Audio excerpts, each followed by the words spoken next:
Direito Empresarial Café com Leite. Um gole de conhecimento jurídico na sua rotina. Olá, eu sou Amanda Taide, professora da Universidade de Brasília, UNB, e advogada e parecerista no Pinheiro Neto Advogados. Sou mineira da UFMG, cruzeirense na origem, com passagem em São Paulo, no Largo São Francisco, USP, e candanga fluminense, UNB, de coração. Sou casada, mãe do Pedro, de 7 anos. Oi, meu nome é Pedro, eu gosto de Capitão Tsubasa e do meu malvado favorito 4, de futebol, muito e sou bem rápido. Do Lucas, de 6 anos. Lucas Ataíde, gosto de futebol, também gosto de ver TV, jogar videogame. E tutora do Farofa, nosso vira-lata e membro oficial da família. O Direito Empresarial Café com Leite é aquele podcast que te acompanha indo ou voltando do trabalho, tomando um café ou chá, ou até mesmo fazendo seus exercícios diários. Prepare então a sua xícara de café com leite ou chá e vem comigo para mais um gole de café com leite em Direito Empresarial. A nossa xícara de café com leite de Direito Empresarial de hoje vai tratar do livro do professor Manuel Justino Bezerra Filho, que comenta os artigos da Lei de Recuperação e Falência. E para isso a gente vai ter a alegria de contar com a participação do próprio autor do livro, o professor Manuel Justino, para comentar a sua obra. Você certamente já conhece o professor Manuel Justino, ele já veio aqui no nosso podcast, mas eu vou apresentar novamente. O professor Manuel Justino Bezerra Filho é bacharel em Ciências Jurídicas e Sociais pela Universidade de São Paulo, mestre e doutor em Direito Comercial também pela USP.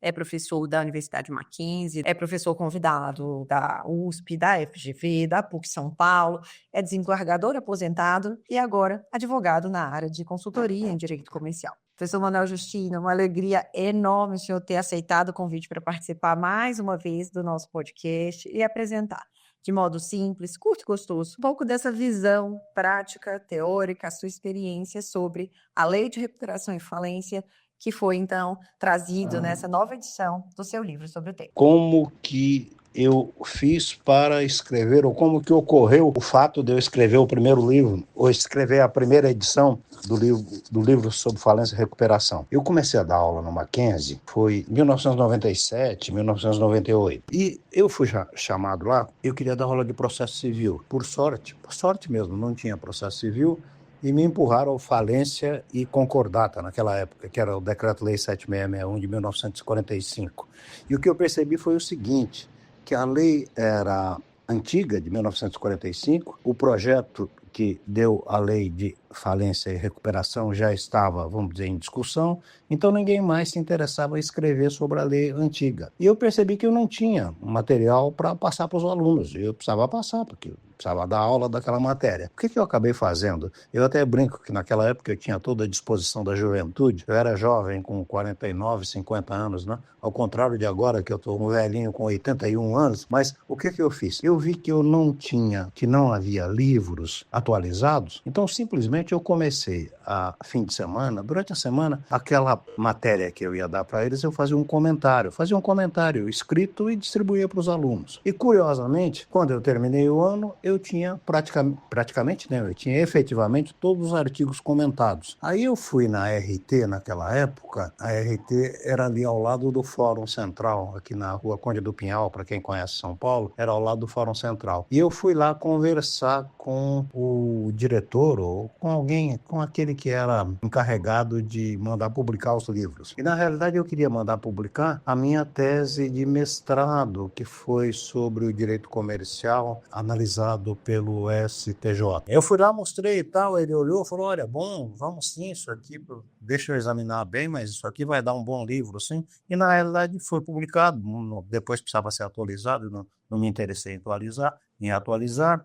Mas aí, nesse momento, eu falei para ele, olha, eu tenho aqui também umas anotações que eu fiz durante o semestre aqui, que eu dou aula no Mackenzie, sobre a lei de falência e concordata. Você quer dar uma olhada? Ele olhou e, com a experiência que ele tem, ele perguntou, ele falou, mas você entregou isso aí para os alunos? Eu falei, entreguei, foi entregando. Ele falou, você ficou louco, isso aqui é um livro escrito, vamos publicar o mais rápido possível, porque senão, sei lá, aparece um malandro aí e publica isso aí como um livro. Eu falei, tá bom, então vamos sim. E realmente foi publicado, você vê que ele tinha uma sensibilidade, digamos assim, ele tinha um faro para publicações em geral, e realmente foram, acho que dois ou três, não me lembro bem, 2 ou 3 edições, e esgotava rapidamente. Houve várias tiragens da primeira edição, da segunda, da terceira, e assim saiu o livro. Aí, veja que curioso, eu não estava escrevendo o livro, eu estava dando matéria para os alunos, não é? Pois bem, aí depois, quando entrou a lei em 2005, a lei de falência e recuperação, aí eu já era um nome conhecido, era conhecido nessa área e tal, então eu acabei escrevendo também esse livro aí, estudar a nova lei, escrever. Eu já estava dando aula na Escola da Magistratura, eu cuidava inclusive também da formação, da formulação lá do grupo que trabalhava com o direito comercial na Escola Paulista da Magistratura. Eu sei que eu acabei escrevendo esse livro e agora a Aliança está na 17ª edição e eu estou preparando já a 18ª edição. Aliás, eu até falo para todo mundo, a 17ª edição está esgotada e a 18ª eu já mandei os originais para a RT e parece que tem uma previsão aí, talvez em fevereiro, março, o máximo, sai a 18ª edição. Então, é isso aí que eu tinha para falar sobre a publicação do livro. Para a gente entender um pouquinho a visão do senhor, tanto a recuperação judicial quanto a falência buscam tutelar, pelo menos em tese, os mesmos interesses. Então, os benefícios econômicos e sociais decorrentes da atividade empresária. Como que o senhor vê, né? Quais são as técnicas que são utilizadas para a tutela desses interesses na recuperação judicial e na falência? De que modo que essas técnicas se aproximam e de que modo que elas se diferenciam? Amanda, no meu curso de graduação, eu pego logo no início, pelo menos a metade de uma aula, para falar isso que eu vou falar aqui em 3, 4 minutos. Você disse que tanto a recuperação quanto a falência, afastando aquele sistema de falência que existia antigamente, ela pretende, de alguma forma, vamos dizer, manter a empresa aí no sentido, pode ser de sociedade empresária ou de trabalho. Ela pretende manter os benefícios que a empresa traz para a sociedade. Eu acho extremamente curioso isso e o que eu falo, mas eu tenho que falar rapidamente por causa do nosso tempo. E eu acho curioso que o primeiro artigo também da falência, do capítulo da falência, que é o artigo 75, diz que, lá no inciso 1º, preservar a utilização produtiva dos bens. Então, veja que tanto o termo preservação, ele está tanto no artigo 47 quanto no artigo 75. E o que ocorre aqui? É exatamente isso. Vamos dizer, o intuito da lei de, na forma do artigo 47, preservar a sociedade empresária, ou seja, o Rodrigues e Pereira Limitada continua trabalhando normalmente e tem um caminho aí para preservar, e a gente depois pode ver como é que se faz essa preservação, para preservar a empresa e não levar à falência. Mas, no entanto, o artigo 75 também fala em preservar. E o que ele quer preservar? A empresa. Aí, empresa no sentido de atividade. E para preservar, no artigo 75, que é o primeiro artigo da falência, para preservar a empresa, do que ele se vale? Ele se vale desse artigo 141, precedido do artigo 140. Ou seja, qual é o interesse na falência? É vender a massa falida de porteira fechada de tal forma que haja interesse em aquisição dessa massa falida por parte de um grupo empresarial que, na forma do artigo 141, não tem qualquer tipo de responsabilidade pela dívida anterior, porque esse grupo empresário fará o depósito em juízo da compra da massa falida e os credores se subrogam nesse valor. Então, vamos dizer, um grupo empresário vai lá, compra tudo aquilo por 100 milhões de reais, vê que para ele interessa, coloca mais 100 milhões em cima para colocar a empresa para funcionar novamente e, dessa forma, preserva a atividade empresarial. Nesse caso, eu dei o exemplo Rodrigues e Pereira Limitada. O Rodrigues e Pereira Limitada faliu, vamos dizer, tá morto, tá um morto-vivo, mas a atividade empresarial vai continuar na forma do artigo 140 e 141 e conforme previsto na forma do artigo 75. Falo novamente, dava para falar 1 hora sobre isso isso aí, mas o tempo me faz tentar ser bastante econômico e é isso aí que eu queria falar sobre essa pergunta que você fez. Quando a gente vai falar, então, de recuperação judicial, quais que são as peculiaridades do regime de recuperação judicial? Quais que são as principais novidades que têm sido trazidas ao longo dos últimos anos, que foram objeto, então, dessa atualização que o senhor fez agora do livro? Amanda, eu sempre brinco que eu tenho TOC, que é transtorno obsessivo compulsivo, com relação a tempo. E essa pergunta, por exemplo, que você me fala sobre peculiaridades do aspecto da recuperação judicial, peculiaridades e novidades, e dava para falar durante 3 horas sobre isso, mas não, eu quero falar em 4, 5 minutos, porque eu quero respeitar o meu transtorno obsessivo compulsivo e não quero atravessar o prazo, que eu sei que o prazo de todos nós é extremamente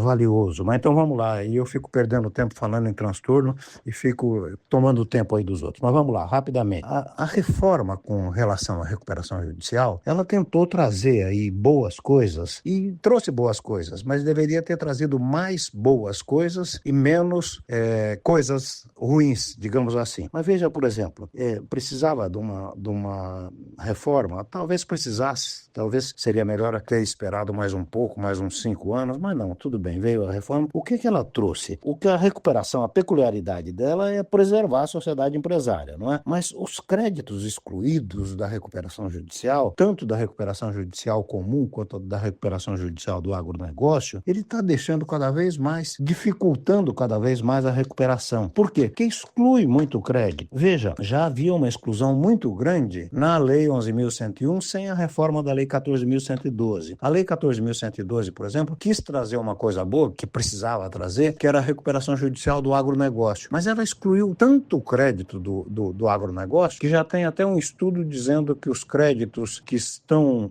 submetidos à recuperação do agronegócio representam 19% dos débitos da empresa. Ora, qual empresa que vai conseguir se recuperar 19% só dos créditos dela? As outras novidades que a reforma trouxe. Uma coisa boa, por exemplo, facilitou o DIP, o financiamento aí do DIP, está no artigo 69A e seguintes. No agronegócio que eu falei, 49, parágrafo 6º a 9, na realidade, nisso e no resto da legislação, houve uma exclusão muito grande no agronegócio. Eu não sei se até chegou a inviabilizar a recuperação do agronegócio. O que mais que tem que a gente pode examinar assim? O transnacional, a insolvência transnacional. Isso era necessário, veio aí no artigo 167A a 167Y, ou seja, um capítulo especial com relação à insolvência transnacional que era necessário. Uma outra coisa também que eu queria lembrar com relação a isso, parágrafo 7º do artigo 6º acabou praticamente com a possibilidade de manter com a sociedade empresária os bens essenciais, porque tem que ser bem essencial e tem que ser também bem de capital, vai. E agora também o entendimento do STJ é que se não for bem de capital, mesmo que seja essencial, ele não estará sujeito aos efeitos da recuperação. Ou seja, digo para você, a reforma deixou muito a desejar e em alguns aspectos ela até piorou. Por exemplo, no agronegócio.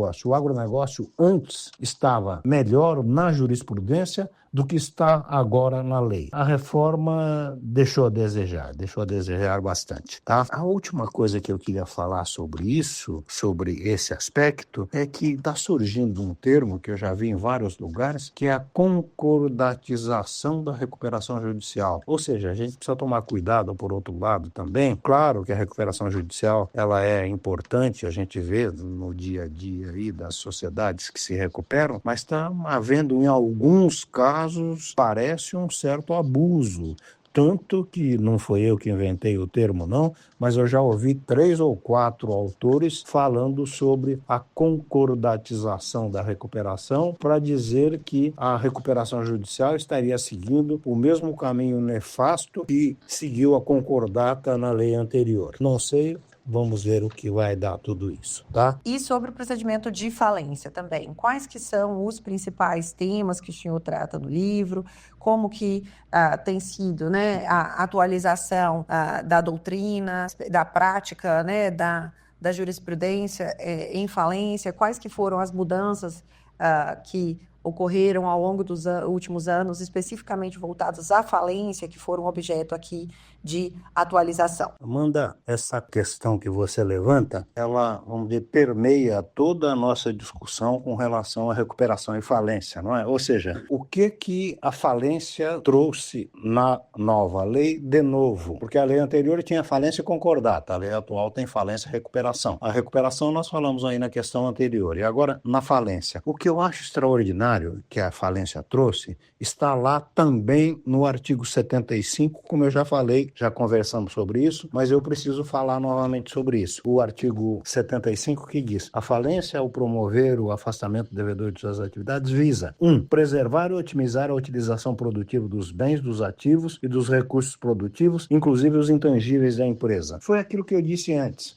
Ora, a falência não é a morte ou transforma a sociedade empresária em morto-vivo, e agora o inciso 1º vem falar em preservar e otimizar. A ideia é exatamente essa, é que a sociedade empresária, se ela não está em condições de conseguir a recuperação, sim, ela deve ser afastada, mas a sociedade empresária é a pessoa jurídica, e nós precisamos pensar então na atividade empresarial. E o que se diz aqui de preservar é preservar a atividade empresarial. Aliás, deixa eu dar um exemplo. Eu me lembro que fala, as palavras comovem, mas os exemplos arrastam. Então, deixa eu dar um exemplo bem atual desse aspecto da preservação da atividade. Foi decretado aqui em São Paulo, acho que há 1 ou 2 anos atrás, não é mais do que isso não, 2 anos atrás talvez, a falência da mineradora Buritirã, uma sociedade anônima, que tem uma mina de manganês no Pará, e que é extremamente importante, ou seja, o manganês é um mineral de extrema importância e o Brasil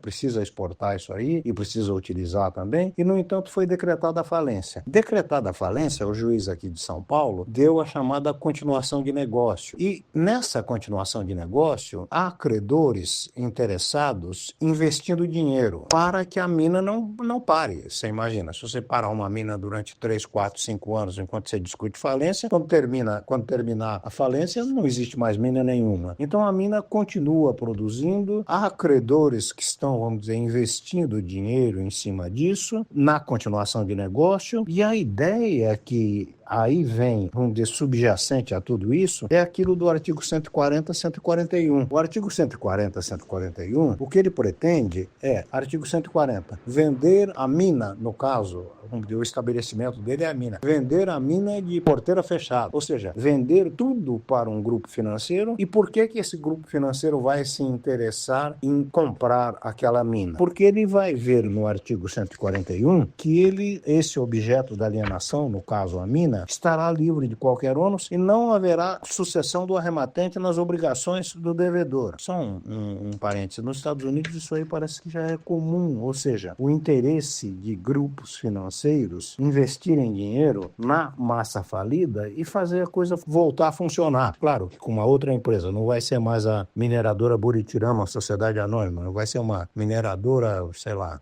São José, sociedade anônima ou coisa desse tipo. Ou seja, uma outra pessoa jurídica investindo esse dinheiro e fazendo com que a coisa volte a funcionar. É esse o aspecto bastante interessante para, vamos dizer, para a mudança que houve na ideia de falência anterior para a ideia de falência atual. Na falência anterior, e quem trabalhou com a lei anterior se lembra disso, a falência anterior era, vamos dizer, a perda definitiva de todos os bens, porque ficava tudo lá parado, se deteriorando, a atividade empresarial era impossível você retomar a atividade empresarial depois de 3, 4 anos de caminho de falência. Então, o que está se pretendendo é exatamente isso. E isso aí é um bom caminho. Leva a um bom caminho. Às vezes parece até às vezes que a falência é até melhor do que a recuperação numa situação dessa, não é? Mas, de qualquer maneira, a lei de falências é nova, tem 20 anos. A reforma também é nova, tem 5 anos. Mas eu acho que esse é um bom caminho. Artigo 75, artigo 140, 141 e seguintes. O caso lá dessa mineradora, por enquanto, está em continuação de negócio, mas a continuação de negócio é para objetivar vender para um grupo empresarial, artigo 140 e 141, criará uma nova sociedade empresária, e a sociedade empresária, então, vai continuar a atividade, preservar o emprego, a produção. A única coisa que não será preservada aí é o nome, Mineradora Buritirama Sociedade Anônima, vai ser uma outra sociedade empresária. Então é por esse caminho, mais ou menos, que me parece que a falência bem vista terá talvez um excelente caminho. Segura só um pouquinho que eu já volto para a nossa conversa. Se você está aqui ouvindo o nosso podcast Direito Empresarial Café com Leite, é porque esse tema já faz parte da sua vida. Se, além disso, você pensa em se especializar em áreas como o direito da concorrência, comércio internacional, compliance, anticorrupção, acordos sancionadores celebrados com o poder público por empresas ou pessoas físicas, direito empresarial, arbitragem e esportes, dá uma passada no meu site, amandataide.com.br/cursos digitais. Lá você encontra curso de pós-graduação e outros mini-cursos, todos pensados com muito cuidado para dar aquele empurrão estratégico na sua carreira. Pronto, eu já peguei uma nova xícara de café com leite e agora vamos voltar para a nossa conversa com o convidado? E agora uma pergunta mais ampla para o senhor comentar um pouco mais sobre quais são as principais discussões recentes na visão do senhor em termos de recuperação judicial, em falência, que o senhor pode chamar a atenção dos nossos ouvintes que são interessados, portanto, em recuperação e falência, para poderem adquirir o livro do senhor e poder aprender também com o senhor. Oi, Amanda, vamos lá para quais as principais discussões recentes. Eu não diria que eram recentes, mas vamos dizer quais as principais discussões. Eu digo que não é discussão recente, porque a primeira coisa que eu ia dizer, a grande discussão, é a aplicação do artigo 57. E essa discussão ela existe há 20 anos. Ela não é recente, é que cada hora está se tentando encontrar um caminho. Então, o que a gente tem, vamos dizer, apontando por aí, não é? Em primeiro lugar, esse artigo 57, que realmente é um artigo muito mal feito, o STJ, eu já falei antes também, né? O STJ resolveu, então, dar prazo de 30, 60 ou 90 dias, ou o que seja, para que o devedor apresente a certidão negativa do artigo 57 ou a certidão positiva com efeito negativo, tendo pedido então o parcelamento. Só que o prazo de 90 dias não dá para apresentar em 90 dias, não é porque o devedor não quer, é porque os órgãos públicos, o fisco estadual, federal e municipal, quando tem lei para isso, o federal já tem, estadual alguns têm, municipal acho que nenhum tem por enquanto, ou seja, quando é pedido o parcelamento demora muito mais do que o próprio processo de recuperação judicial. Então, talvez até fosse um caminho esse aí que o STJ achou, que é dar, vamos dizer, 90 dias e tal, mas ressalvando que se o devedor provar que já pediu parcelamento e o parcelamento não sai por demora do fisco, coitados, os funcionários do fisco também estão atabalhoados de serviço. Então, nesse caso, se o parcelamento não sair, não por desídia do devedor e sim por atraso do poder público, não se pode fazer o que o STJ diz, que é suspender os efeitos da decisão que deferiu o andamento da recuperação judicial, o processamento, e, portanto, dar novo andamento a todas as ações, que aí não se sabe como é que vai ser essa retomada de ações. Isso aí é um dos problemas, que é o que eu digo, é uma principal discussão, mas não é recente, não. Pelo contrário, é a primeira discussão que surgiu aí e que surge até agora. A outra grande discussão é esse velho problema dos créditos excluídos. É crédito excluído demais. Não é possível imaginar-se uma recuperação judicial com essa quantidade de crédito excluído. O que os devedores estão fazendo? Pedem a recuperação judicial e saem correndo para ver se faz acordo com esses excluídos, e os excluídos às vezes fazem, às vezes não, a gente sabe. Tem banco, por exemplo, que tem uma boa boa vontade maior, tem outros que têm uma menor boa vontade, se é que se pode dizer que até existe boa vontade. Mas esse é um outro problema também. Uma coisa curiosa que tem uma discussão recente, não é recente também, não é recente, porque é a partir da Lei 14.112, que é o artigo 20B, que é 20B, B de bacia, ou 20A, 20B, etc., que trouxe a conciliação e a mediação. Eu digo até que eu achava que conciliação e mediação não levaria a bom caminho, mas o que o legislador trouxe de bom, me parece, é esse pedido ao juízo, depois de entrar no Sejus, pedir aí a tentativa de acordo com entrar no judiciário e pedir essa suspensão das ações por 60 dias. E, tranquilamente, me parece que suspende todas as ações, inclusive as ações daqueles que não estão sujeitos à recuperação judicial. Ou seja, é um prazo até exíguo de 60 dias de suspensão que depois, se houver pedido de recuperação, esses 60 dias serão descontados do período de suspensão concedidos no pedido de recuperação, se houver pedido de recuperação. Eu acho que até poderia fazer, vamos dizer, um prazo um pouco maior, 90 ou 120 dias, sempre descontando depois da recuperação judicial, talvez 90 dias, não é? Enfim, parece que esse caminho está se prestando, sim, à conciliação e mediação e à possibilidade, enfim, de entendimento entre devedor e credores. Uma outra coisa, o financiamento DIP, que eu falei, o financiamento DIP que veio, que foi muito bom. Eu acho que, sob esse aspecto, há uma abertura aí. Aliás, curioso é que são os fundos de investimento que estão mais interessados em trazer esses financiamentos do que propriamente os bancos. Aliás, os bancos precisam tomar cuidado, porque essa desbancarização pode levar problema aos bancos. E que, por enquanto, claro, a FEBRABAN continua mandando aí no mundo financeiro do Brasil. Mas veja que os fundos estão quase que substituindo os bancos. Isso não quer dizer que seja uma coisa boa, não, porque os fundos também, eles não são bonzinhos, eles não têm juros assim, que seriam civilizados, digamos assim. Mas, de qualquer maneira, está caminhando por aí. E uma coisa que eu sempre falo, que é o PL 03 de 2024. Esse PL 03 de 2024 passou a toque de caixa na Câmara dos Deputados e agora no Senado. A gente esperava que realmente ele morresse lá no Senado, ficasse nos arquivos. E agora estão tentando, vamos dizer, reencaminhar o andamento em regime de urgência desse PL 03 de 2024, que eu digo para você que é desastroso. Esse é desastroso.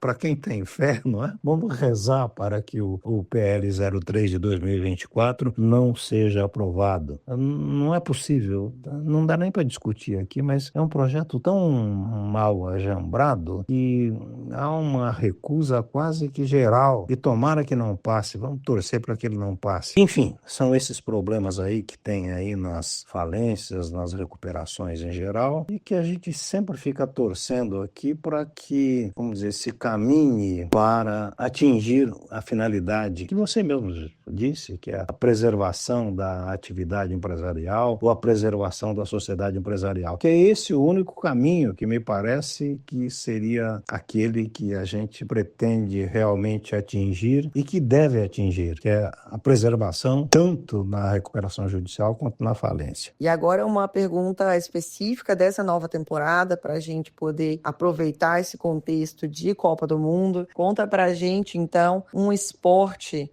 que você tem afinidade, se você não tem afinidade, que você já teve afinidade na infância ou algum esporte que você goste de acompanhar na TV. Conta um pouquinho aí dos seus gostos esportivos, pra gente te conhecer um pouquinho mais aqui na pessoa física também. Oi, Amanda. Respondendo agora essa que você chama de pergunta específica da época, não é? Tendo em vista a Copa do Mundo aí próxima, eu queria te dizer o seguinte: a gente na vida carrega frustrações, carrega também muitas lembranças agradáveis, muita autossatisfação quando a gente se lembra de alguma coisa, Mas todo mundo carrega frustrações. Com relação a esporte, tenho uma grande frustração. Sabe daquele que é fominha para jogar futebol? Eu sempre fui fominha para jogar futebol, tanto futebol de campo quanto futebol de salão, mais futebol de salão. E eu era daqueles, por exemplo, o time de futebol de salão tem 5 de um lado e 5 de outro. E escolher o time, eu não era escolhido. Por quê?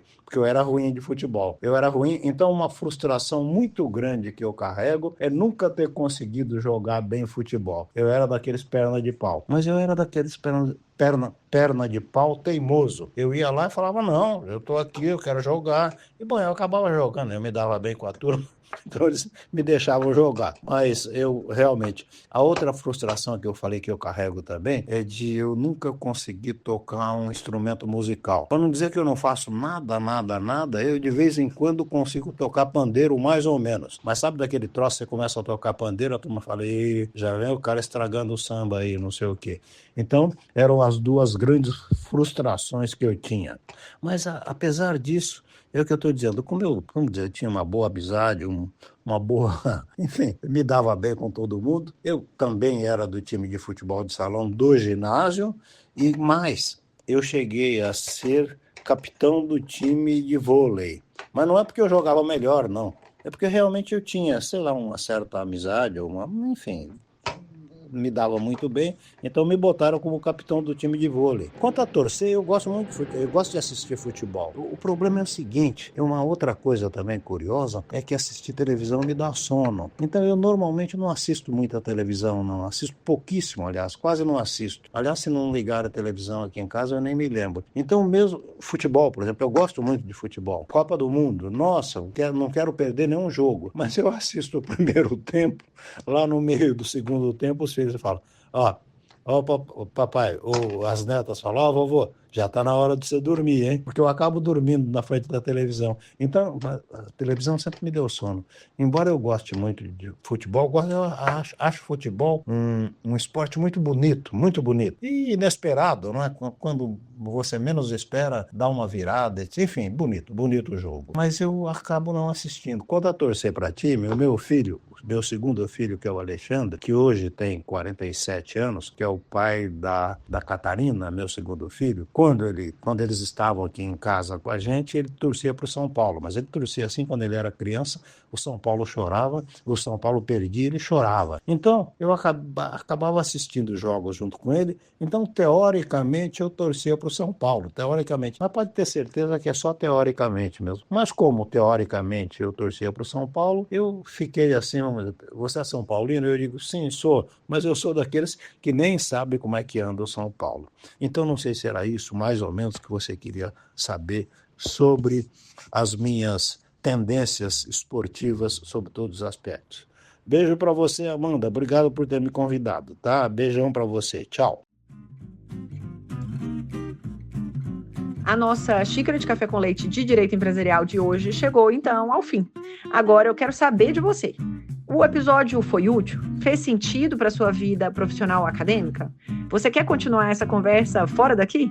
Se sim, acesse podcast.direitoempresarialcafécomleite.com.br e me siga nas redes. Instagram, @Direito Empresarial Café com Leite, no YouTube, @Professora Amanda Taide, no LinkedIn, Amanda Taide.